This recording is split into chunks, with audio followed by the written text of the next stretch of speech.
There's another one which you were speaking to there, which is it's not moving me towards a meaningful goal, Yeah. irrespective of how hard it is. Like a marathon, Yeah. you're raising money for a charity you care about. It's hard, but you Yeah. don't quit. Yeah.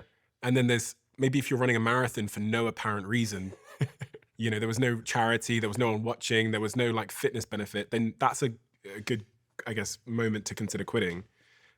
My story mimics yours in a way that I didn't realize. Mm. I didn't realize you went through a similar thing in terms of the parents' disownership. Yeah. No real great option Yeah. to flee to, but feeling like the current path that would have led me to be, I don't know, a business management student was significantly worse on balance than taking the risk. But I think maybe a point of distinction is I was so naive that it didn't feel like a risk. Yeah. So what's really interesting about that is the guarantee. And so a lot of times we don't look at what I call the don't, which is like the alternate path. And so if I had played out my existing path, I had a guarantee of outcome I didn't want. It was just at a delay. Whereas here, there's a chance that I can make it. And so one of the final kind of frameworks for making the decision was guarantee bad, chance at good. And I was like, well, I might as well take a chance. And I strongly encourage thinking about playing it out. And so what I mean by that is, like, I think fear exists in the vague, not in the specific. And so when you say, I'm going to quit my job, and then what if this doesn't work? I'm going to failure, tons of fear. If I say, I'm going to quit my job, and then I'm going to try and start a business, and if the business doesn't work, I'll probably have a compelling story that I could tell for business school if I wanted to show that I had some entrepreneurial slant. In the meantime, I could use that experience plus my job experience to probably get another or maybe even better job in the meantime and match or supersede my existing income. And the actual loss would be maybe the savings that I had saved up. But if I'm younger or I haven't made as much money as I want, then that's never been the amount of money that would be material anyways on the grand scheme of what I would like to make. And in terms of living situation, I will, worst case, go back to my parents' house with my tail between my legs or sleep at a friend's couch because I have enough people that would be willing to put me up in a garage if I had to.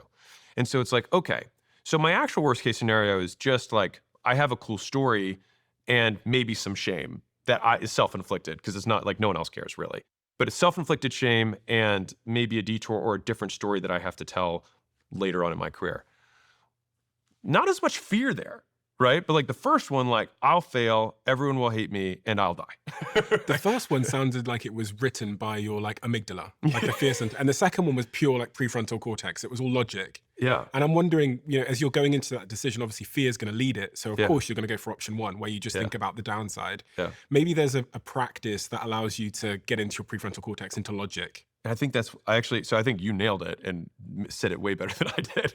But I think going from vague to specific basically disengages your amygdala because it can't reason the logic chain of causation and causality of what's going to happen next in a chain of events. Mm-hmm. And so when you get into the specific of it, all of a sudden you're like, okay, I'm not going to be homeless and then shamed and die.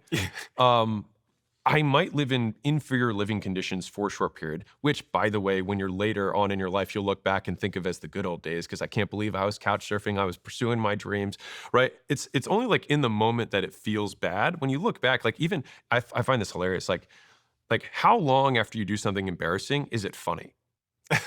Right? Like at some point for almost all of us, with enough time, the shameful experience becomes funny. And so if it is going to become funny eventually, it might as well become funny now. Yeah. And so it's just like pulling the time horizon up.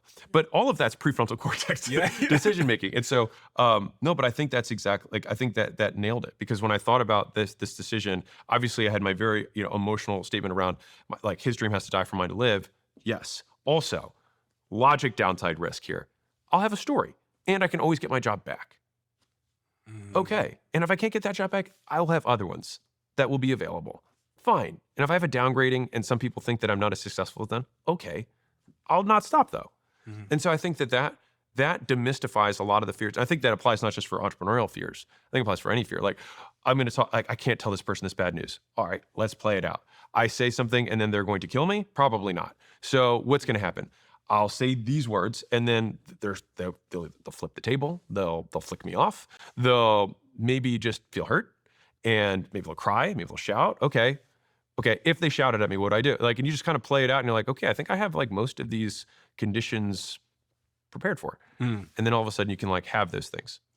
What you also said is that in the face of guaranteed misery, any option is better. Yeah, And like, it's real.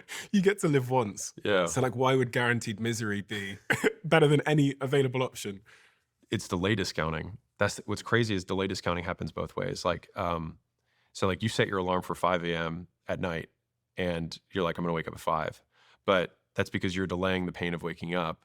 And when it's immediate, when I have to quit the job, like I'll quit my job tomorrow for 20 years, right?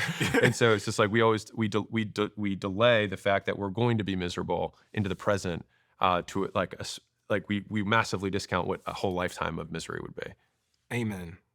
When you're thinking about what to pursue, so say you've left the job, Yeah. you've quit the thing, when you're thinking about what to pursue, how much of that is a decision derived from self-awareness? Hmm. Because, you know, someone will look at you now and be like, oh no, Alex did this, so I'm going to start a acquisition.com, Yeah. you know, or they'll say, I saw Steve Jobs did that thing with the computers, I'm going to start Apple. Yeah, Or Elon, I'm going to do the spaceships. right. Mhm. How much do you have to know thyself to know what to pursue? Man, this is a really good question. So there's a tweet that I love by Andrew Wilkinson, which is every entrepreneur ever, here's the winning number for my lottery ticket.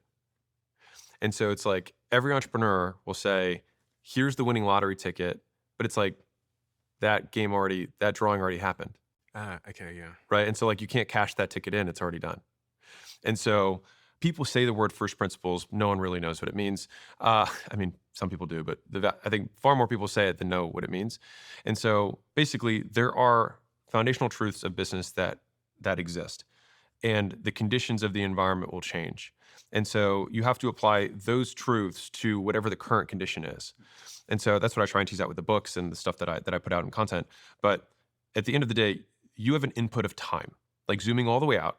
If the goal, assuming that your goal is to make money, okay, like, and this is just a purely economic business goal, then you have time, which is the primary currency that you trade it, and you make dollars over a period of time. And so I tend to reject the idea of like never trade time for dollars or anything like that, because everyone trades time for dollars. It's just some of us are more efficient at it than others. But even exchanges that occur that just are not denominated in time still occur over time. And so you have this foundational unit of time, which you're going to give in. What we're seeking is the highest return on that time. And so within a business context, there's kind of 3 levels of things that have to occur in a business. You have to, attract attention, you have to convert attention, and then you have to deliver something for that attention. And in each of those things, you want as much leverage as possible. So you want as little time as possible required to get the most output. And so I have built acquisition.com on basically 2 primary theses, which are in the logo, which is, this is a fulcrum for leverage. For people that can't see, it's like a triangle. Yeah, so it's like a triangle, or the Illuminati, because that always gets brought up. Freemason. Yeah, right. So we've got the fulcrum for leverage, and then inside of it, you have supply and demand. And I see those as the 2 foundational principles of business. And so, which is you need supply and demand to have a business, and then leverage to get as much out of it as you possibly can. And so when you're looking at the assets that you have, assets can also be skills, resources, what you have available to you. Now, if you have nothing, then all you have is your brain, your hands, and the time that you have that you can put towards learning something, which is why I'm a big fan of skill acquisition as one of the primary things that you can do is educating yourself. And not formally educating, but informally or alternatively educating yourself on super tactical things. Once you get over the fear, then you start asking, okay, how do I let people know about my stuff? And what do I let them know?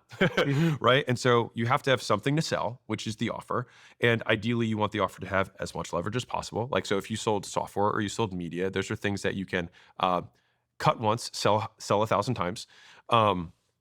If you have a conversion mechanism, it's like you can't have it be automated like a checkout page or some sort of video sales letter or something like that where people just buy without a phone salesperson. If you add a phone salesperson, there's less leverage. Not to say that's wrong, but you want to have the highest leverage opportunity. And then from the deliverability perspective, I kind of talked about deliverability first, but from the advertising perspective, If you reach out to people one-on-one, that's lower leverage than being able to make one piece of content that a million people see, right? And so over time, you go from low leverage to high leverage, where you have the same inputs, but you just get significantly more for your output. And that fundamentally is like, if we're reasoning out from first principles, how do I get said differently, the question that someone I think is really asking is, how do I get the most for what I put in?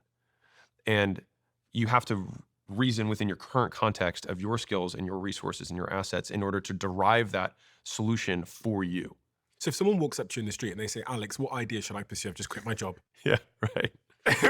So I would say business ideas typically come from one of three Ps. So it comes from a pain that you're currently experiencing, a past profession, so the thing that you just quit or some of the jobs that you just quit, or a passion.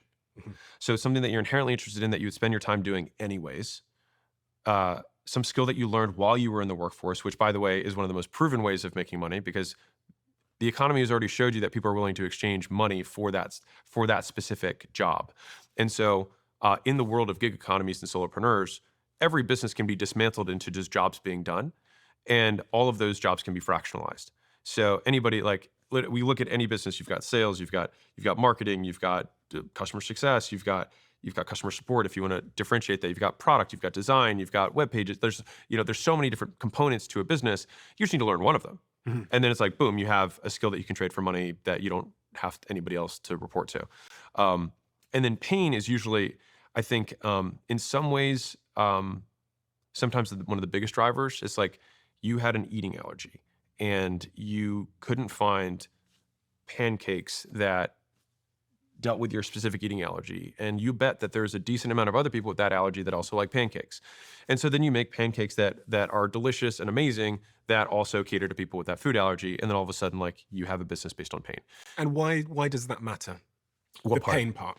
I What, think what that leverage and advantage does it give you for the next 5 years? I think that deep knowledge of the prospect is paramount or very important for creating exceptional products. And you can either do that by doing a ton of research or by being the prospect. And there's a certain amount of like visceral feel that you'll know. Like if someone wants to make a nose product for breathing, I have tried every product since I was in 8th grade. So it's been 20 plus years, 30, whatever, a lot of years, that since then. And I've tried everything. And so I know the pros and cons of every product that exists on the market.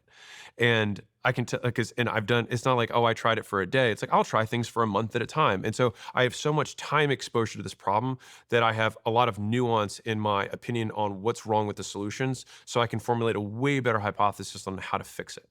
And that hypothesis will be, for an investor, so much more compelling because you lead with a story as opposed to logic. I met the guy who invested in Regal Cinemas, which is probably the biggest chain in the U.S. And it was when there was a guy who had just one theater, and it became now obviously COVID has disrupted that business.